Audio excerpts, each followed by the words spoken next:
Israel targets homes of Hamas commanders as Gaza fighting hits day 10. The fighting in the Gaza Strip has entered its 10th day with efforts toward a ceasefire ramping up but still yielding little progress. Why it matters: 219 Palestinians have been dead in the fighting, at least half of them civilians, according to the Gaza Health Ministry. Israel is now under growing international pressure to end its operation, including from the Biden administration, Israeli officials say. The state of play: Hamas continued to fire rockets towards Israel on Wednesday, but the numbers decreased and the fire focused on towns and cities in southern Israel. Israeli officials say Hamas has begun rationing its rockets, fearing the fighting could continue for a longer period than expected. The Israeli Air Force continued its airstrikes in Gaza on Wednesday and said it was focusing on Hamas and Islamic Jihad field commanders' houses and on parts of Hamas tunnel system in Gaza. Behind the scenes, when Secretary of Defense Lloyd Austin spoke on Tuesday to his Israeli counterpart, Benny Gantz, he focused much more on the need for de-escalation than on Israel's right to self-defense, according to the Israeli officials.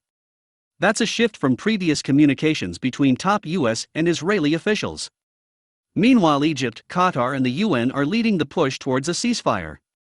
Egypt presented to Israel and Hamas a proposal for a basic quiet ceasefire, Israeli officials say.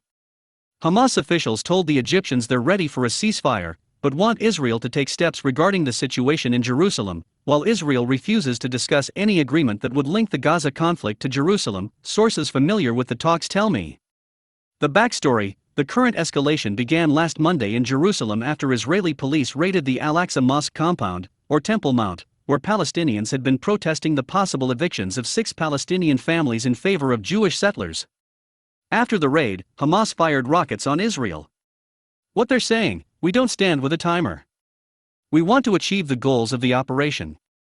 Previous operations lasted a long time, so it is not possible to set a time frame on the operation, Prime Minister Benjamin Netanyahu said in a briefing to foreign ambassadors on Wednesday. Privately, Israeli officials say the ceasefire talks could gain momentum in the next 24 hours, but contend that such a pause would be fragile and could collapse quickly. What's next? The Israeli Security Cabinet is expected to convene on Wednesday to discuss the ceasefire talks. In New York, negotiations on a French-led draft UN Security Council resolution calling for a ceasefire are expected to start. On Thursday, the UN General Assembly will convene to discuss the Gaza crisis. It's unclear if the meeting will include a vote on a non-binding resolution.